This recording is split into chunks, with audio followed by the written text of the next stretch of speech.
let's talk about how I got diagnosed and what was going on in my life.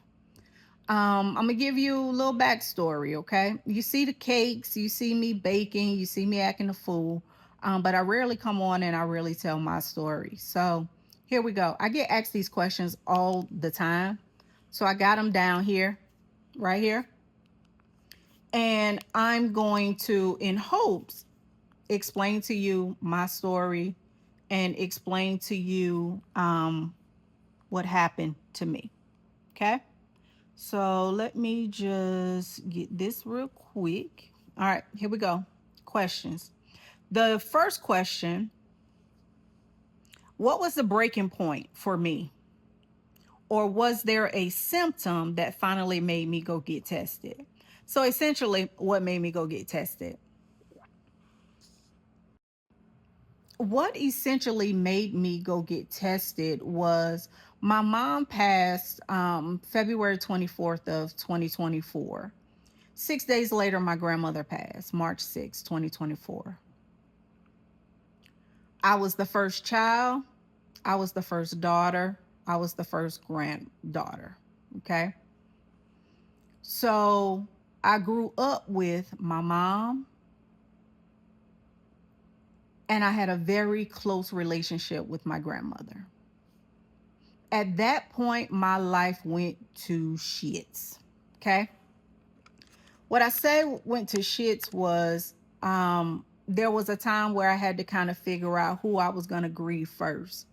And everyone would ask, so what does it mean? Like, how do you feel? What are you doing? And I could never answer the question. On top of not being able to answer the question, I started like with this erratic behavior. I could not focus at work. I could not come home and do my household duties. Um, was on the brink of losing my job. Um, spending money like crazy just to kind of fill a void. Okay. Got me nowhere. Got me almost divorced. Got me almost fired. Got me almost with no personal relationship. Okay. Went to my doctor. Excuse me, y'all. Went to my doctor, and my doctor stated, "Oh, you're in menopause." So, in that, I just left that where it was. Okay, I'm in menopause, perimenopause. That's where the looking 20 minutes for my keys, can't find them, and they in my hand. Um, talking on the phone but looking for my phone. Making all these to-do lists, never getting to do them. Right? So I was talking to a coworker, and the coworker said, "It sounds like you have masking ADHD. You need to go to therapy." And there you have it. That one conversation sent me to therapy. Um, and then the process started for me. 5 minutes in the conversation, she said, "Have you always cut people off when you talk to them, when you're in a conversation? Because you don't cut me off 10 times. You won't let me say a word." And I said, "Well, I thought we was having a conversation." And that got me my paperwork. Funny thing is, y'all, I just realized I forgot an appointment I had at 6 o'clock today. See, it still happens. I'm not perfect. It still happens. I just tried to log into the class, and guess what? Missed it. The misconception is little boys are the only ones who can get ADHD. Little boys are the hyper. Little boys can't sit down. Little boys have the anger issues. Little boys need Ritalin. That's what was going on back in the day. Everybody was on Ritalin, right? For little girls, is we talk a lot. We're chatty. We do risky behavior. And guess what? Want to be grown. That indicator. Question number 2. Did you think you just had anxiety or depression before this? Yeah. I've been diagnosed with anxiety and depression almost all my life. Why? Because I can't handle emotional situations. Why? Because if you say something to me that I don't like, that I have internalized, oh, I don't need to be here no more. Nobody in this world want me here. Crazy, but that was my thought process, right? So I've always had depression, I've always had anxiety, but the thing was, none of the medicine they gave me ever worked. So how you on anxiety and depression medicine for 20 plus years and you still got anxiety and you still depressed? So I knew there had to be something different. Now, did I think ADHD? Heck no. Because that's that little hyper little boy in the classroom that won't sit down, just got to be moved. I didn't, that wasn't me. So no, I never thought ADHD. However, that's what it ended up being. Question number 4.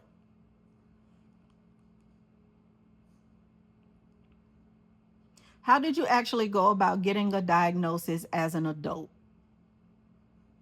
I think that's question number 3. How did you actually go about getting a formal diagnosis as an adult? Um, as I said, I was in my therapy session. Once I cut this lady off about 4 or 5 times, the lady said, no, no, no, we need to address this. Have you always done that? And I'm like, done what? She, cut me off, cut people off, interject in conversations. You haven't looked at me one time in my face. You have not given me eye contact. And I said, well, I don't, looking in people's eyes is uncomfortable. That's uncomfortable for me. First thing I said was I wasn't raised that way, to be looking in nobody's eyes while we having conversations, right? So she said, no, no, no. Have you ever thought about ADHD? On everything, I cussed that lady out. On everything. Hand to God. Cussed her out. How dare you? You know how many degrees I have? You know how much of school I went to? You know what I can do professionally? Huh? Right. You don't know nothing about me, lady. She said, well, all that's fine and dandy. All that's cute. But even in this 15-minute conversation, you're providing me everything I need to know to start this test.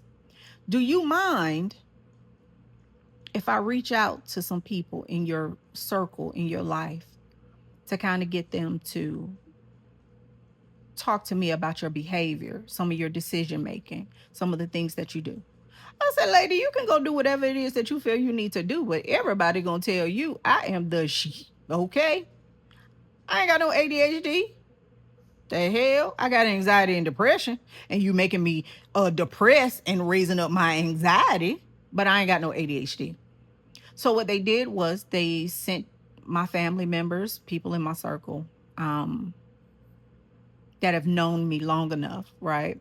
10 plus years, 15 plus years, um, from a child up. And she sent me this link for this pre-test. And there's 17 markers on the test. And if you score anything over a 13 on the test, you have ADHD.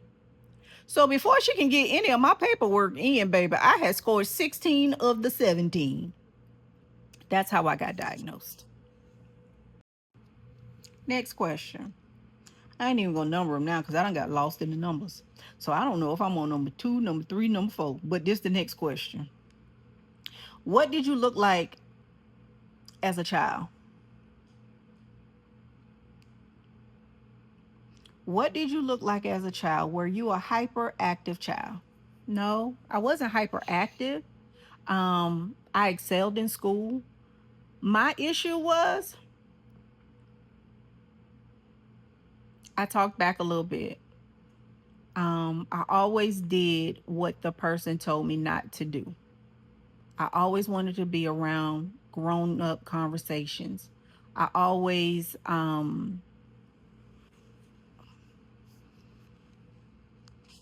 I always needed music. A lot of people be like, "Oh, well, when I do my homework, I need to have headphones on."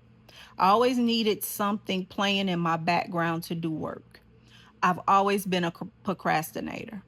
If my assignment was due on Monday at 11 o'clock, I didn't start it till Monday, 9 o'clock. And all my life I've been, oh, I'm a crammer. That was my line in school. I'm a crammer. Oh, I like to wait to the last minute and get it all done. I ain't gonna say I hung around the wrong crowd, but I always hung around people who were doing things on the edge, if that makes sense. Um, but I also was a person that was kind of a control person too. Like I wanted to do what I wanted to do when I wanted to do it. I always challenged everybody and everything. So for me, it wasn't, oh, you show signs of ADHD. It was, you grown. You think you grown. You want to be grown. That was that was what my community said to me. Oh, you just want to be grown. Tasha want to be grown. No, Tasha ain't know how to control that crap. The last question. How do you feel, or how did you feel right after finding out? Was it relief or grief?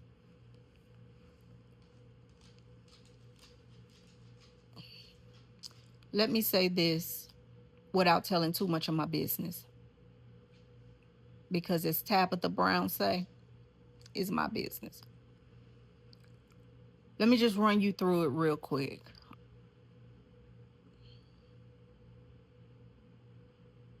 It wasn't grief. The funny thing is that when I would tell people, when I got my diagnosis and I called all my friends, every last one of them said, "You just now finding out?" Every last one of them said, "You didn't know that? We knew that." And I'm like, "Well, why y'all ain't tell me? Why ain't nobody ever tell me? You thought that I had ADHD for 20 plus years and ain't nobody say nothing to me." Right? So it wasn't grief. With getting the diagnosis, it explained so much of my life. My life. Not a period, not since my mom passed, not since my grandmother passed. It explained my life. It explained why I got all the beatings. It explained why I was always on punishment. It explained why I had two kids by the age of 17. It explained why I perceived people's perception of me and then hyper focused on all of it. Let me give you an example. My aunt and her friend came down a couple of years ago, and my aunt friend came in my house and she said, "Oh, your house is beautiful, but you ain't got no plants. Why you don't have no plants?" And I said, in that moment, you'll never be able to say that again. And I went and bought every plant. I bought 15, 20 plants, hyper focusing over, I'm about to be a plant mom, and killed every last one of them. Every last one of them. Why? Because I bought them plants, realized I ain't had no space for no plants, realized I couldn't be watering nothing, no weekly. I could barely water me daily. Okay? So all my plants died. That was one thing. Second thing is, I looked over my life and I made a lot of risky decisions and had a lot of risky behaviors. I mean cheating, I mean flirting, I mean financial splurging, financial issues, communication issues, emotional issues, had all of that. Okay. So it explained all of that as well. Give you another example. When I decided to drop out of high school so that I can go get a job, because I overheard my mom tell her friend all the things she had to do for my child. I got immediately offended and I went and got a job at the Waffle House. When my mama found out, she said, two grown women ain't gonna live in this house. Okay? Which meant I had to leave. I left at 16. I left high school at 16. And the conversation was, I'm gonna be a statistic. I'm gonna be on low income. I ain't gonna never amount to anything. I'm just gonna be somebody in the hood with all these kids. Okay? Because I always had that in the back of my mind, went to school, overdid school, got degrees in things that I wasn't even interested in, got certifications. I got, no lie, about 12, 13 certifications. It ain't doing not now one of them. Why? Because I did it to try to prove a point. A lot of us mask a lot of our symptoms, and we mask it because we don't want society to put us in a box. Okay? Let me give you another example. Yesterday, I went to go get Airwick refills. My partner said, "Oh, you plan on cleaning?" I said, "Well, why you think that?" The response was, "Well, you can't change your refills without cleaning the house." And I immediately got mad. Who told you that? And why would you say that? Why would you put me in a box like that? Like, there's no rule that says because I'm going to buy refills, I got to clean up my house. But that's the expectations that the world has put on people like me. So what we do is we do everything you want us to do. We do everything that the next person is doing throughout the day, throughout the week, throughout the month. And then we're exhausted. You see, I'm laying on the couch, exhausted. And I ain't masking nobody right now. I'm showing up as my true self every day, all day. And I'm still exhausted. Why? Because I still run things through my head all day, right? All day. Nothing has changed. Yes, I have better systems. Yes, I get things done. I'm rarely ever in a fog, in a brain fog. I can deal with people a whole lot better than what I could. But I still have it too. I still go through the same symptoms, just like you. So how did I get scatter and sage? In order for me to tell you about scatter and sage, I have to take you back. I got 5 businesses that I actively try to run. Actively try to run. You don't see me posting a whole lot because some days I just can't do it. I got so much content in my phone. If I could just sit down and edit them, I probably would have the engagements and the followings that I should. But I can't do it. When I do it, y'all get 97 posts in one day. Because that's when I can do it. That's when I mentally can do it. 5 businesses. All of them are different. None of them are the same. I got a food truck. I haven't cranked yet because I always wanted a food truck. I got a printing business. I got a clothing line. Got a nonprofit. Got a bakery. All of that is in results of my ADHD. Because in my mind, if I think, oh, and I got an event space. I got a club. I got an event space. In my mind, if it makes sense, tomorrow when I wake up, I done created an LLC. I done got an EIN. I done posted a Facebook post about it, created a page. I done created Instagram. I done created TikTok and all that. And I'm sure my friends and family, they tired of it. They tired. And I had to realize that. So scatter and sage is not just for me. Yes, it's my 6th business, right? It is. But scatter and sage is not for me. There is tons of women, 40 plus, that go through the same thing I go through every day. I just want us to have a collective space where we can talk about it, where there's no judgment. Where what you going through, if I went through that last week and made it through, let me encourage you. I'm not trying to sell you nothing. That bakery page, I'm trying to sell you something. That printing page, I'm trying to sell you something. Scatter and Sage, y'all, I'm not trying to sell you anything. Now, do I have things that will help you? Yes, I got ebooks. You didn't know that, did you? I got ebooks. I got workbooks. I got systems that have been tested, tried, and true, where I've helped people and they've gotten promotions.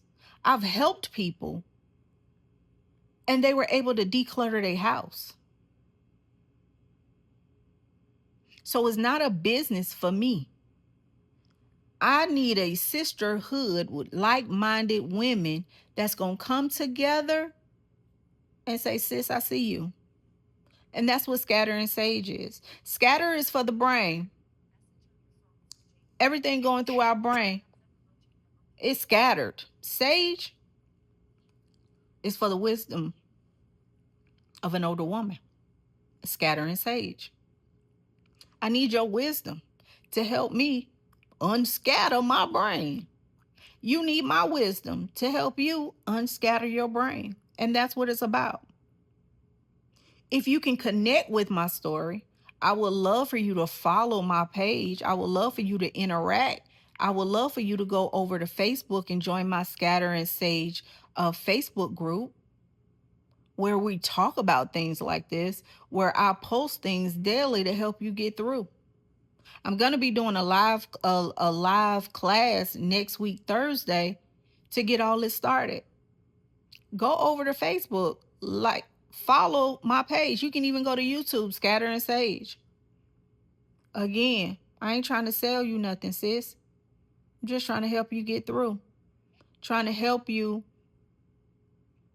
deal with your emotions so that you don't think the world is better without you. Cause that's where I was. That's what I thought. It was just easier for me to leave here. Since I caused so many people so many problems, it was just easier for me to leave. Trying to stop you before you get there. That's it. That's all. If you can connect, follow me. I'll talk to you later.